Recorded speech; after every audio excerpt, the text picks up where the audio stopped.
الحمد لله الذي أرسل رسوله بالهدى ودين الحق ليظهره على الدين كله وكفى بالله شهيدا صدق اللہ العظیم۔ معزز مہمانان گرامی، محترم اساتذہ کرام اور میرے عزیز ساتھیوں، آج ہم جس دور میں سانس لے رہے ہیں، یہ دور جہاں ظاہری چمک دمک کا دور ہے، یہ دور جہاں ترقی اور ٹیکنالوجی کا دور ہے، وہیں یہ دور فکری حملوں، تہذیبی یلغاروں اور اسلام کی شناخت کو مٹانے کا دور بھی ہے۔ لیکن ان تمام بدنما سازشوں کے باوجود بھی اگر کہیں اسلام اپنی اصل روح کے ساتھ زندہ ہے تو وہ یقیناً انہی دینی مدارس کی برکت سے ہے۔ یہ مدارس جو تاریخ کی روایت ہیں، یہ مدارس جو قربانیوں کی علامت ہیں، یہ مدارس جو امت مسلمہ کے روشن مستقبل کی ضمانت ہیں، ان کا ایک سرا اگر ہماری موجودہ زندگی سے جڑا ہوا ہے تو ان کا دوسرا سرا انما بعثت معلما کا اعلان فرمانے والے آقا نامدار صلی اللہ علیہ وسلم کی نبوت سے جا کر ملتا ہے۔ لہذا ہر زمانے میں ہر ایک ذمہ داری سے بڑی ذمہ داری یہ مدرسہ اٹھا رہا ہے۔ انگریز کی طرف سے نظام تعلیم پر ڈاکہ پڑے اور مسلمانوں کے ذہنوں میں شکوک و شبہات پیدا کیے جائیں تو مولانا قاسم نانوتوی رحمہ اللہ عقلیات کے ذریعے مقابلہ کرتے نظر آئیں گے۔ اسلامی معاشرے میں اگر بے راہ روی زور پکڑے تو مولانا اشرف علی تھانوی رحمہ اللہ تصوف اور تزکیے کے ذریعے اسلام کی نئی روح پھونکتے نظر آئیں گے۔ اگر تحفظ دین کے لیے اور بقائے دین کے لیے جیلوں کی سیر کرنی پڑے تو شیخ الہند محمود حسن رحمہ اللہ پیش دکھائی دیں گے۔ قوم کو بیدار کرنے کے لیے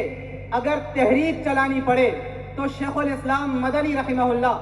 سرے فہرست نظر آئیں گے۔ اور اگر ختم نبوت پر قادیانیوں کی طرف سے حملہ ہو تو مولانا عطا اللہ شاہ بخاری رحمہ اللہ عشاء سے لے کے فجر تک گرجتے سنائی دیں گے۔ الغرض کوئی اپنا فرض نبھائے یا نا اہلی کرے، یہ مدارس اور یہاں سے نکلنے والے علماء اپنے منصب کو سامنے رکھتے ہوئے امت کو یہ پیغام سناتے رہیں گے اور ہر زمانے میں یہ ذمہ داری نبھاتے رہیں گے کہ عقل ہے تیری سپر، عشق ہے شمشیر تیری، میرے درویش خلافت ہے جہانگیر تیری، ماسو اللہ کے لیے آگ ہے تکبیر تیری، تو مسلمان ہو تو تقدیر ہے تدبیر تیری، کی محمد سے وفا تو نے تو ہم تیرے ہیں، یہ جہاں چیز ہے کیا لوح و قلم تیرے ہیں۔ جی میرے دوستو، یہی مدارس تو ہیں جو ہدایت کا سرچشمہ ہیں، یہی تو ہیں جو ہماری قومی اور وطنی تہذیب کا اثاثہ ہیں، یہی ہیں جو اس نفسا نفسی کے دور میں بھی اسلام کے محفوظ قلعے ہیں، جو ہر دور میں اور خصوصاً اس نفس پرستی اور مادہ پرستی کے دور میں دین کے ایسے دائی اور اسلام کے ایسے سپاہی تیار کر رہے جو اس حرص و لالچ کے زمانے میں بھی ازہد فی الدنیا یحبک اللہ کہ اگر رب کی محبت چاہتے ہو تو لوگوں سے دامن سمیٹ لو، اس نبوی فرمان کو سامنے رکھتے ہوئے زہد و ایثار کی کرن بن کر چمک رہے ہیں۔ یقین جانیے اس بھری دنیا میں یہی ہیں جو علاقائیت اور صوبائیت کو اور تمام رنگ و نسل کے امتیازات کو نظر انداز کرتے ہوئے پوری کی پوری امت مسلمہ کی فکر میں سرگرداں ہیں، یہی ہیں جو تمام انبیاء کرام علیہم السلام کے مشترکہ جملے لا اسألکم علیہ اجرا کو مد نظر رکھ کر بلا معاوضہ اور بے غرض ہو کر امت کو بھولا سبق یاد دلا رہے ہیں، یہی ہیں جو جان جوکھوں میں ڈال کر بھی اسلامی ورثے اور مسلمانوں کی نظریاتی سرحدات کی حفاظت کر رہے ہیں۔ اور بلا مبالغہ عام مشاہدہ ہے کہ سیلاب اور طوفان کی صورت میں قدرتی آفات ہوں یا کشمیر و غزہ میں ہونے والی دشمن کی یلغار ہو،